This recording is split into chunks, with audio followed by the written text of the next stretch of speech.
नमस्कार दोस्तों, आप सबका स्वागत है। चलिए बढ़ते हैं और हिंदी साहित्य के प्रश्नोत्तर पढ़ते हैं। द्वापर किसकी प्रसिद्ध कृति है? द्वापर तो ये मैथिली गुप्त जी की प्रसिद्ध रचना का नाम है, जिसका नाम है द्वापर। अगला है, रीति काल का वह कौन सा कवि है जो अपनी एकमात्र कृति से हिंदी साहित्य में अमर हो गया? तो रीति काल का वह कौन सा कवि है जो अपनी एकमात्र कृति से हिंदी साहित्य में अमर हो गया? बिहारी। ठीक है जी। ले चल मुझे बुलावा देकर मेरे नाविक धीरे धीरे। ले चल मुझे बुलावा देकर मेरे नाविक धीरे धीरे। इस पंक्ति के रचयिता कौन है? जयशंकर प्रसाद है। ले चल मुझे बुलावा देकर मेरे नाविक धीरे धीरे, इस पंक्ति के रचयिता जयशंकर प्रसाद है। हिंदी साहित्य के इतिहास में भारतेंदु काल माना जाता है। हिंदी साहित्य के इतिहास में भारतेंदु काल का समय कब से कब तक माना जाता है? 1850 से 1885 तक। 1850 से लेकर 1885 तक के का समय भारतेंदु काल मानते हैं। और इसके बारे में थोड़ा सा एक ध्यान रखिएगा कि कुछ विचारक 1850 से 1900 तक का समय भी भारतेंदु काल मानते हैं। आधुनिक काल की समय सीमा है 1843 से लेकर अब तक, यानी विक्रम संवत 1900 से लेकर अब तक। ठीक है, ये ईस्वी सन है और विक्रम संवत 1900 से लेकर अब तक, और ईस्वी सन 1843 से लेकर अब तक। ब्राह्मण पत्र का संपादन किसने किया था? ब्राह्मण पत्र का संपादन करने वाले कौन थे? तो ब्राह्मण पत्र का संपादन प्रताप नारायण मिश्र ने किया था। ब्राह्मण पत्र का संपादन। मासिक पत्रिका कवि वचन सुधा का प्रकाशन कब आरंभ हुआ? मासिक पत्रिका थी, कवि वचन सुधा नाम था, और प्रकाशन कब आरंभ हुआ? 1868 में इसका आरंभ हुआ था, मासिक पत्रिका कवि वचन सुधा का। नेक्स्ट क्वेश्चन अपना है, प्रताप नारायण मिश्र का जन्म कब हुआ? प्रताप नारायण मिश्र का जन्म 1856 में हुआ था। प्रताप नारायण मिश्र का जन्म 1856 में। जायसी ग्रंथावली आलोचनात्मक रचना के रचनाकार का नाम बताइए। जायसी ग्रंथावली आलोचनात्मक रचना के रचनाकार और संपादक भी कह सकते हैं आचार्य रामचंद्र शुक्ल। आचार्य रामचंद्र शुक्ल ने जायसी ग्रंथावली का संपादन किया था। ठीक है जी। तुलसी साहित्य नामक आलोचनात्मक रचना के संपादक का नाम बताइए। तुलसी साहित्य नामक आलोचनात्मक रचना है और इसके संपादक का नाम अपने को बताना है। तो आचार्य रामचंद्र शुक्ल जी ने तुलसी साहित्य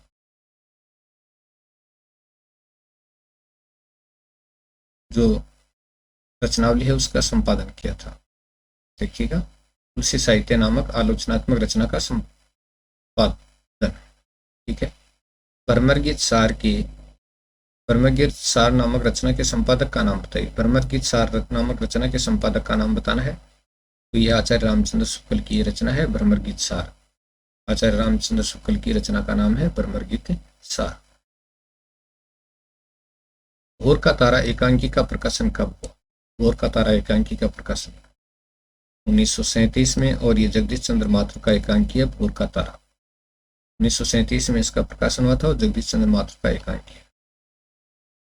राहुल सांकृत्यायन ने हिंदी का प्रथम कवि किसको माना है? राहुल सांकृत्यायन ने हिंदी का प्रथम कवि किसको माना है? सरअप्पा को उन्होंने हिंदी का प्रथम कवि माना है। सरअप्पा को माना है। चलिए, संत काव्य धारा का प्रथम कवि किसको माना जाता है? संत काव्य धारा का प्रथम कवि, संत काव्य धारा का प्रथम कवि कबीरदास जी को माना जाता है। संत काव्य धारा का प्रथम कवि कबीरदास जी को माना जाता है। आदिकाल के प्रसिद्ध रासो काव्य का नाम बताइए। आदिकाल का प्रसिद्ध रासो काव्य है, उसका नाम बताना अपने को। तो पृथ्वीराज रासो है आदिकाल का प्रसिद्ध रासो काव्य। कवि वचन सुधा का संपादन किसने किया था? कवि वचन सुधा पत्रिका और उसका संपादन किसने किया था? भारतेंदु हरिश्चंद्र ने कवि वचन सुधा पत्रिका का संपादन किया था। नेक्स्ट है, श्रृंगार सरोजिनी की रचना किसने की थी? गोविंद गीला भाई ने श्रृंगार सरोजिनी की रचना की थी। गोविंद गीला भाई ने। नेक्स्ट है, मन की लहर रचना के रचनाकार का नाम बताइए। मन की लहर रचना के रचनाकार प्रताप नारायण मिश्र की रचना है मन की लहर। मन की लहर प्रताप नारायण मिश्र की रचना है।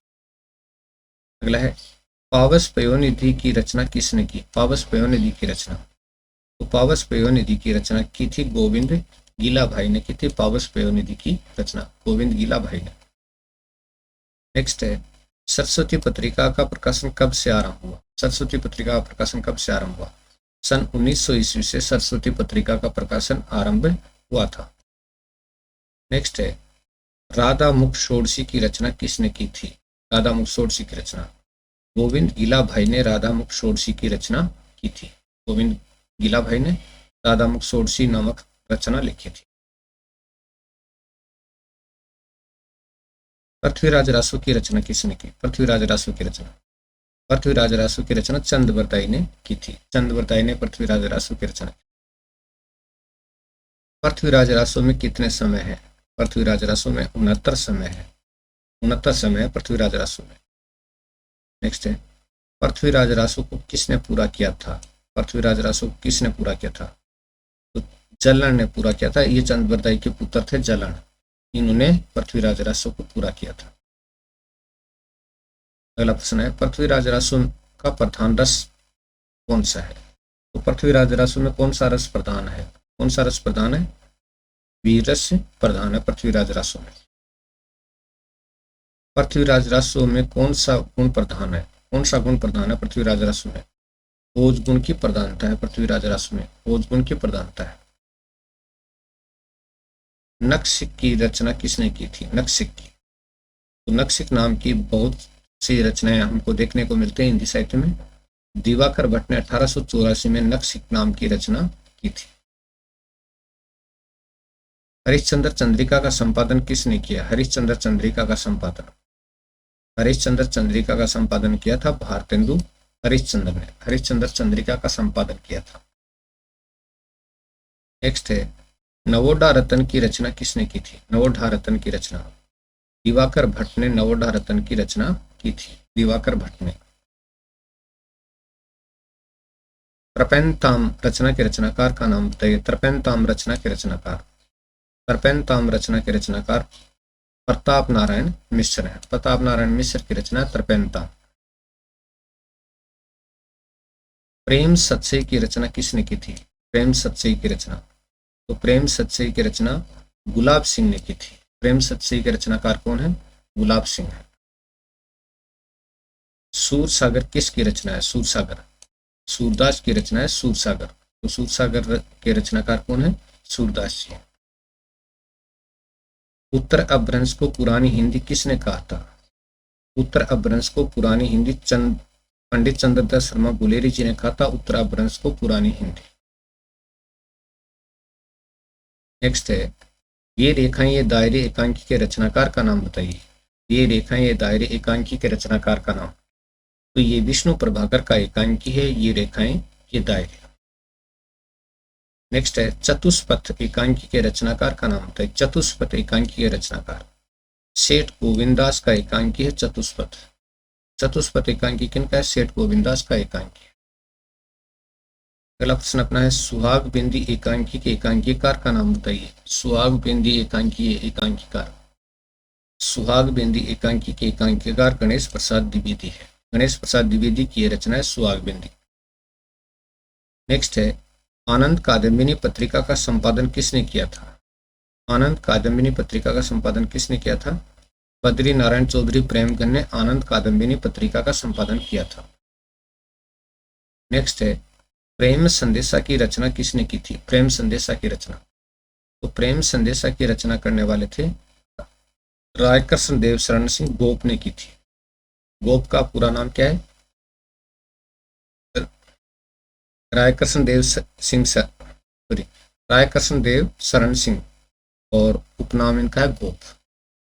ठीक है और इन्होंने प्रेम संदेशा की रचना की थी। अगला क्वेश्चन है श्रृंगार विलास के रचनाकार का नाम बताइए। श्रृंगार विलास रचना है और इसके रचनाकार का नाम बताना है। वे प्रताप नारायण मिश्र की रचना है श्रृंगार विलास। प्रताप नारायण मिश्र की। नेक्स्ट है नीति विनोद की रचना किसने की थी। नीति विनोद ग्रंथ है और इसकी रचना करने वाले कौन थे। नीति विनोद की गोविंद गीला भाई ने नीति विनोद ग्रंथ की रचना की थी।